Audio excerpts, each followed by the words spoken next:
Kapag mayaman, Pag mayaman, mapang-kapal. masama. Mata pobre. Matapob. Tama. Oh my gosh. So, Appear. sino ang Oo bida? nga. Yung mahirap. Yung mahirap. Tama. What's up, besties? Welcome back to Quarter Life Bliss Season 3. This is your favorite finance podcast with your financial bestie Sarah and bestie Yani.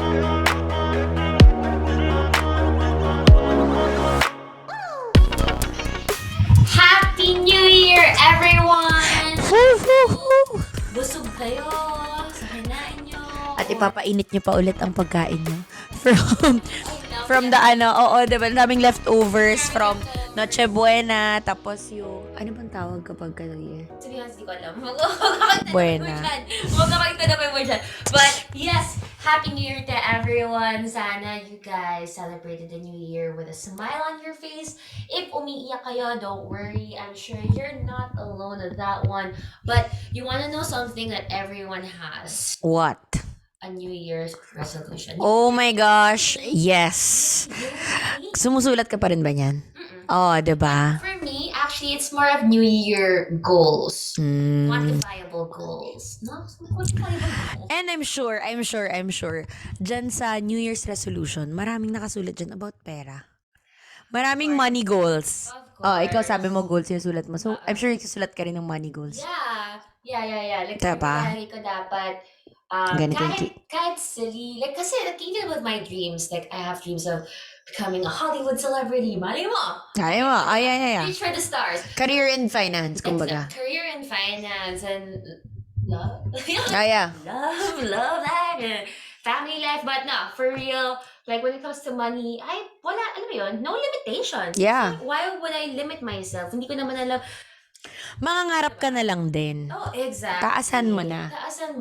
Oo. Like, I always have to remind myself na hello, like where I came from the Philippines. Like, I had literally nothing to my name. And for some reason, from that, I'm now here in America. Right. And I mean, not that, this is the end all be all. Pero nandito ako sa ibang bansa ngayon. I'm working. I can say that I'm thriving and I'm happy. And Yeah. genuinely happy. So, and I think it really starts with your mindset when it comes to things. Yeah. That's why today's episode, we're gonna be talking about our mindset, our money beliefs, our beliefs when it comes to money. Because a lot of us, maraming nagsusulat ng goals, maraming nagsusulat ng I wanna have this, I wanna have that. Maraming nagsusulat ng New Year's resolution, diba? Pero, is it really about the how or is it about what our beliefs are? Diba? Hindi ito masyado na pag-uusapan. And I think now that it's a new year, new me. Yeah. New me should include... Tumawa ng New Year. Natatawa ako kasi yun yung cliche. Diba yun yung cliche na... Yun yung cliche. New Year, new me. So, New Year, new me, dapat kasama dyan yung mga new beliefs ninyo. And of course, this is a finance podcast. So, pag-usapan natin yung mga money beliefs natin na nag-hold back sa atin to achieve our financial goals. Yeah. Diba? Exactly. This time around, let's not focus on how to get the things that we want, but what is in our mind in order for us to attract all of those money and those financial goals that we have for ourselves for this year. Diba? So, explain ko lang very briefly. No? Like, yes, please. I was about to say, can you give like an analogy for that para mag-gets ng mga tao? Yes, diba? So, money beliefs are actually what's in our mind. So, ibig sabihin, belief nga ibig sabihin sa subconscious mind natin. Ano ibig sabihin subconscious? Our mind is actually run 99% of the time by our subconscious. Subconscious, ito yung mga alam na natin growing up. So, 1 to 7 years old, you acquire things you learn things. Yeah. And once you're 7, nagsusara na yung utak mo. Yeah. Na parang, okay, ito na yung tumatakbo sa subconscious mo. Like, may naalala ko, like, admittedly, this might be a bad example, but you know how they say, children with strict parents make the best liars? Kasi, growing up, you parang learned how to lie because strict yung parents mo for you to go to that party or for you to go to that gimmick. Alam mo yun? Alam mo yung saying na yun? So, in a way, no, it's kind of related to that subconscious because how is it that, what was your surroundings like growing up, whether not just with parents, but maybe even with friends, with teachers, Kapatid. with siblings. Exactly, exactly. So, yun. Yeah, so 1 to 7 years old, kung ano man yung natutunan natin diyan, 'di ba? If we learned how to lie in order to please people, Mhm. if we learned how to keep our money when we were younger, Mhm. definitely that's what's running in our subconscious. Tama, tama. But hindi naman tayo lahat merong good things na naaalala when it comes to money. Perhaps some of us merong bad experiences when it comes to money when they were Exactly. young. Yeah. And kung ano man yung experience nila na yon, it's in their subconscious and that's how they are um ano ba, they are doing things right now Yeah. based on their subconscious. Yeah. Kahit napaniwalaan mo yung sarili mo, let's say no na I'm gonna be a millionaire, I'm gonna be a millionaire. Gusto mo yan, yan yung sinuot mo sa New Year's resolution mo, you wanna be a millionaire, ganyan. Mm-mm. Pero in your subconscious, mahirap akong pinanganak, so mahirap akong mamamatay. Mm-mm. Alam mo yun, parang imposibleng yumaman Oh ako. my gosh, that sounds like such a telenovela. Pang telenovela yung Girl, sinabi that's a mo, real ah. belief system. That's a real belief system Yeah, of no, I people, get diba? you. Diba? I Na get you. parang, oh my gosh, mahirap ako ngayon. So, paano kaya yaman? Hindi ako yayaman, mahirap lang din ako mamamatay. Mm-mm. So, today's topic, pag-uusapan natin, ano ba yung mga money beliefs na yan? Mga common. Lalo na sa Philippines, ang daming money beliefs, Mm-mm. na negative money beliefs. And at the end of the episode, we're gonna be telling you guys how you can rewire your mind. Kasi subconscious, you cannot control it eh. Mm-mm. But how can you control your conscious mind in order for you to start thinking and different things when it comes to money? Right, right. Tama, So, tama. ikaw, Sarah, tatanungin kita, ano ba yung mga Yes, Tita Yani. Yes, Tita Yani. bestie? Bestie. Bestie, ano ba yung mga alam mo about money? Mga money beliefs mo growing up?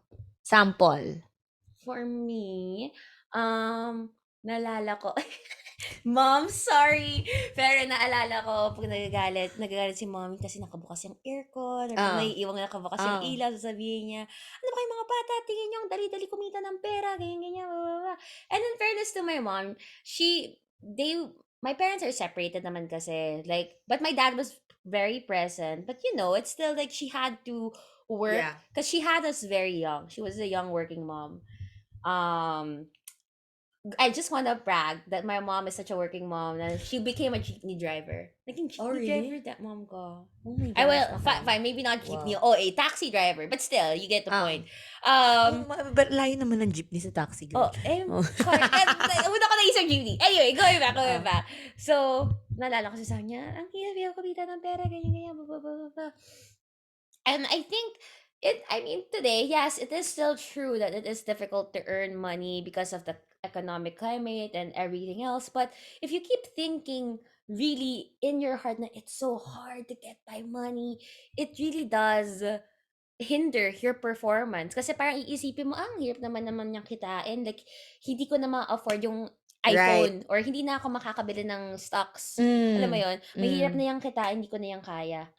Ganon. Correct. It boils down to hindi ko kaya yung pera. Like, kasi ang hirap kitain. So, that kind of, buti na lang, pasaway ako. I like proving people wrong. Buti na lang, pasaway ako. I love proving people wrong. So, parang, I kind of told my mom, bakit ang hirap money? Like, ang raming mangyayaman, like, sa TV, ganyan. And, of course, there's always the bratty side of me that was like, bakit yung kaibigan ko, afford ng mga magulang niya to, ganyan. Yeah. Grabe, sasampanin ko sarili ko, mata ako, ganun ako. Buti na lang, di ako sinampal ng nanay ko. But, no, for real though, it makes you think, paano nga ba magiging mahirap kitain ng money if other people can have money din naman, right? And they have the same degrees, they have the same everything. Yeah. Diba? Alam mo, yung mahirap kitain ng pera, narinig ko rin yan. Mm-mm. Narinig ko rin yan siguro hanggang high school, college. Naririnig ko yun na hirap-hirap kitain ng pera. Mm-mm. Diba? Tapos kung makapagtapon kayo ng pagkain. Oh my hindi nyo gosh. ubusin yung ampalaya sa plato In nyo. fairness, that's something that's a good trait for us to have. Hindi tayo nag-aaksaya. Yeah, Hindi tayo but nag-aaksaya. the thing is, what goes into our subconscious is kailangan pinaghihirapan yung pera. Therefore, that's the thing some people think that if hindi pinaghirapan yung pera, madumi ang pera na yan. O kaya, hindi ko deserve yan. I don't deserve the money because hindi ko naman pinaghirapan. Ang dali ko lang nakuha. Yeah. Here's the thing. Go. I If think I know what you're na-rewind, gonna say. Go, if go, go. na-rewire mo yung mindset mo that money is easy to earn, then everything else will be hard. It will be easy. Why? Because ang inisip ng tao, okay, mahirap kitain ng pera. Ngayon, ano ba yung culture natin na hustle na kailangan pagod na pagod ka Oh, exactly. para kumita ka ng I pera. don't- Kailangan, ano ka ng boss mo, like, inubos ka ng energy ng boss mo bago ka kumita ng pera kasi sweldo ka. That's abuse, You know, by the way. That's abuse. now, that's what people think now na ganun talaga kasi kailangan ko paghirapan yung pera bago ko kitain Oo nga, no. Yeah, you're right, Mar. Okay lang na naghihirap ako. Dapat ko talaga itong maranasan. It's like, no, there's this thing called work-life balance, bestie. Oh, yeah. Work-life balance. But, yeah, I see what you mean na parang, you know what? Remember, do you know Rich Dad Poor Dad, the book? Yeah. There's this quote from that book by Robert, and he basically said, don't work hard, work smart. And ako naman, I think you can do both. But you have to be I think you can do both, but you have to have access where you have days where you can just relax and work smart. Like, cause you can work hard and work smart. I think you can still be a hard worker if you're working smart, diba? But yeah, yun. Ako, Ikaw, anong say mo doon? walang work. Walang work! Ay, Hindi. retired na nga pala si Miss Yani, guys. At the age Hindi, of ang 27. 26, Oh, by the 26. way. You Ang iniisip ko ang ang iniisip ko talaga is, it really starts with the mind. Because before, when I was in college, I had a business. I had several businesses. I had, ano ba yun? Paid internship. May paid internship ako. So, after college, nag-work agad ako. Tapos, may business agad ako inopen. So, alam mo yung umiiyak ka na hanggang matutulog ka? Kasi iniisip ko, hindi marami akong goals, kailangan ma-afford ko. And the only way I could afford them is if I work myself until I'm so tired. I'm dead tired. Yeah, that's not the way. Because I need money, because I want this, I want that. Yeah. But, you know what, when I took coaching classes in 2019, that's when my mind changed. And that's how my lifestyle changed. It's not about because mas maliit na lang kikitain ko kasi mas konti na lang yung time na ginugol ko sa work. No. It's really not about that. It's about the mindset and how money will flow into your life. Because money, at the end of the day, money is energy. And if the energy you have around money is mahirap yan kitain, malamang magpapa-hard to get ang money. I love money. Ganyan. Exactly. I just love money. Ganun Exactly. lang, Dapat ganun ganyan lang yung mindset. So, that's one. Napaka-common yan.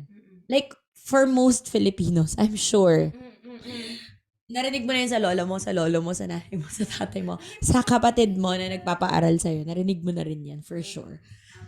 Ako naman, ito yung isa ko naririnig. Ano? Money is evil. Ay. Diba? Diba? Like, May gusto ko doon. lagi- Promise. like, okay, tingnan mo na lang. Teleserye. Kapag mayaman, Pag mayaman, mapangkapal. masama. Mata pobre. Matapob. Tama. Oh my gosh. Up So, here. sino ang bida? Yung mahirap. Yung mahirap, tama. Diba? Because iniisip nila, money is evil.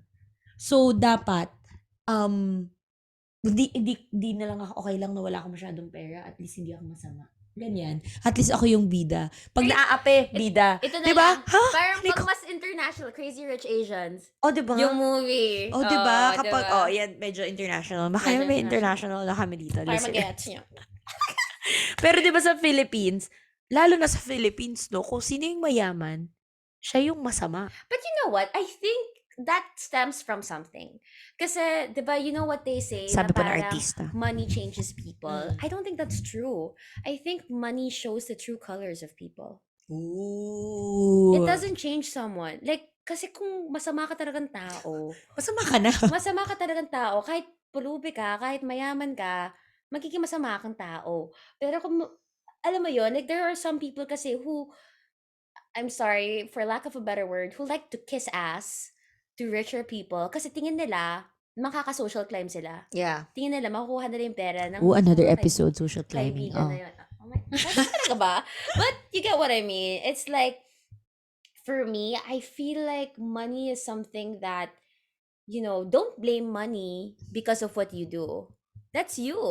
I Mm. mean, money isn't evil. It's how you use money that makes you evil. Right. Character mo na yan. It's your character, exactly. Exactly. Kasi, how can you explain rich people? I mean, okay, let's separate the business practices muna. Kasi when it comes to business practices for big corporations, believe it or not, sometimes there are just there are contract obligations that they have to fulfill na sometimes talagang di sila makaka-mess with it or whatever. But I digress.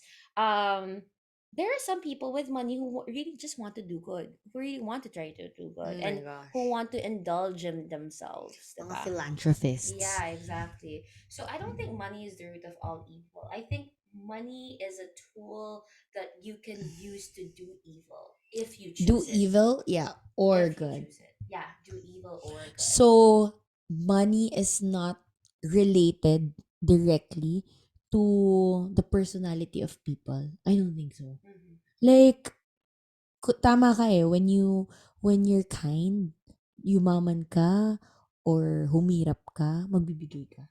Tama. Mag-share ka. Tama. Alam mo, you'll still do good with your money. Yeah. Diba? Let's say, Angelina Jolie. Yeah. Continuous ang work. Yeah, exactly. Angel Locsin. Exactly. Diba? So, I think it's not about having so much money that makes people evil.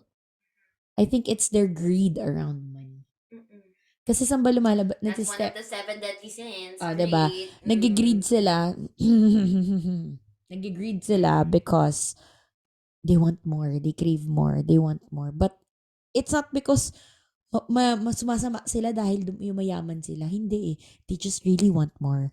Diba? And the thing is, kung nasa isip mo na, nasa belief mo na money is evil or money is the root of all evil, then hindi ka na, alam mo yun, parang ayaw mo nang magkaroon ng money. Yeah, right. Iisipin mo na, ayoko na magkapera kasi kung magkakapera naman ako, ang sasama ng mga tao. But then, okay, here is a classic example that I have. I once dated a guy. Sobrang yaman niya. Promise, sports car. I did the dumbest thing of bringing him to my favorite restaurant in BGC. Kaki. Sinigaw. And regular ako dun sa restaurant na yun. Sinigawan niya yung waiter ko. So I was so freaking pissed. Like, hindi ako nag-scandal dun sa restaurant kasi ayoko awayan. But I swear, after nun, I was civil. Hindi, in-NR ko na lang siya. Like, ginost ko siya. Kasi it's like, grabe ka, sir. Ang yaman mo and all that. Medyo gwapo ka. Sa ano na lang yan talaga? Tapos, ganyan siya. Like, tingin niya talaga. Porket may pera siya. Siya ang hari. Siya yung Diba? hari ng mundo. And I'm like, I can't F with those I can't people. deal with those kinds Exactly. Like, talaga, guys. Like, Diba? So, I think money or money belief, if you have that belief of, ayoko na lang kasi may mga ganyan ako naririnig na, ayoko na lang yumaman, no? Kasi parang sasama naman yung ugali na mayayaman. If you have that, you know what? You're never gonna be financially abundant. then be the good guy. Then be the good rich guy. Diba? Ikaw yung Use your money for the good. Exactly. Have a good mindset on money. Like, imbis na, ayokong yumaman kasi magiging masama ako. Why not think, gusto kong yumaman so I can help a lot of people? Up top, girlfriend. Diba? That's right. That's how you change your beliefs. Diba? Ano pa? Ito. Meron ako naisip. Ano. Nakatulala lang ako sa wall kasi nag-iisip pa ako ng iba. Ako meron ako naisip yung, Nag-iisip pa ng iba. Go. meron ba sa inyo, or ikaw, na-experience mo ba, Sarah, yung parang pag nasa mall ka nung bata, tapos may gusto kang bibilin, tapos sasabihin sa'yo ng parents mo, bitawan mo na, hindi natin afford yan. Oo! O kaya, hindi ko bibilin yan. Oo. Diba? Hindi natin afford yan. Hindi yan priority. We can't Masyadong afford mahal it. yan. Always saying we can't afford it. Masyadong mahal yan. That's That's it's a That's limiting concept. it's a limiting mind. belief. It's a Yeah. limiting belief around money. So, ano na yung iniisip mo ngayong tumanda ka? Hindi ko alam kung na-experience mo to, but ako when I started working, ako yung tipong pag pumasok sa mall, titingnan ko muna yung price, ay, hindi ko naman afford. Uh, Hindi ko na titingnan, Dati. hindi ko na susukatin. Uh-uh. Oo. Nung nag-start ako mag-work, na Oo. mayroon ako ng sarili kong money, kunwari papasok ako H&M, okay. Pasok ako, titingin ng price. Yung hindi mo na nga titignan kung bagay sa'yo. Kasi ang inisip ko na, ay, hindi ko afford. Or, hindi na ako papasok sa, for example, hindi ako papasok sa Louis Vuitton kasi hindi ko naman afford.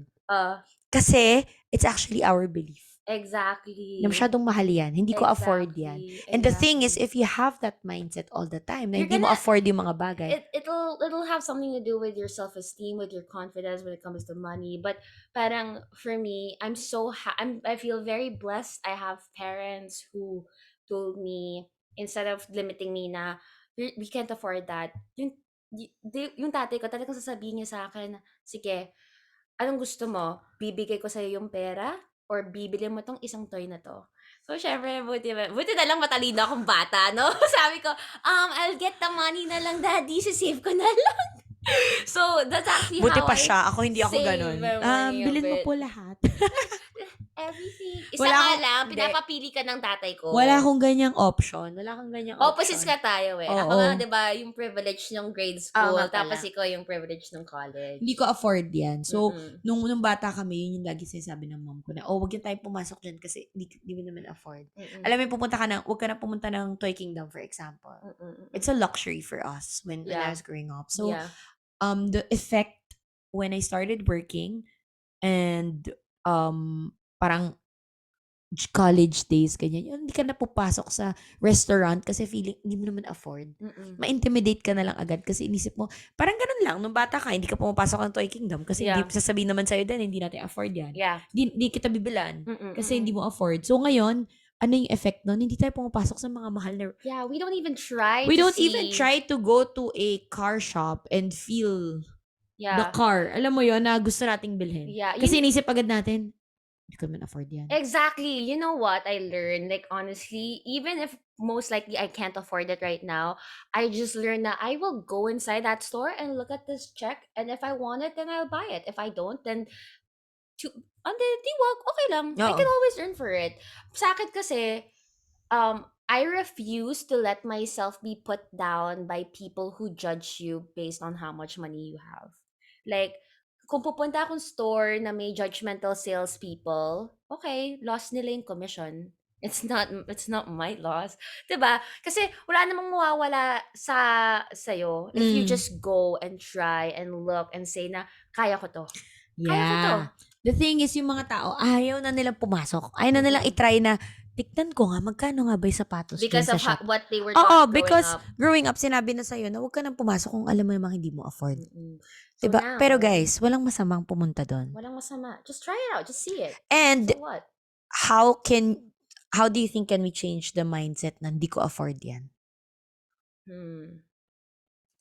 By saying, you can afford this. Or by saying how much. Like, alam mo yung ginagawa ko dati. Or even now, whenever I see something that I like, I budget it with how many hours of work I have to put in. Swear! Di ba ganon? Or I try to think of other ways. O, paano ko kaya to Kikitain. kikitain? Ganon. Yan. So ako, never ko na sinasabi ang di ko afford yan. O Mm-mm. kaya yung sasabihin ko na, grabe, ang mahal-mahal naman yan. Yeah.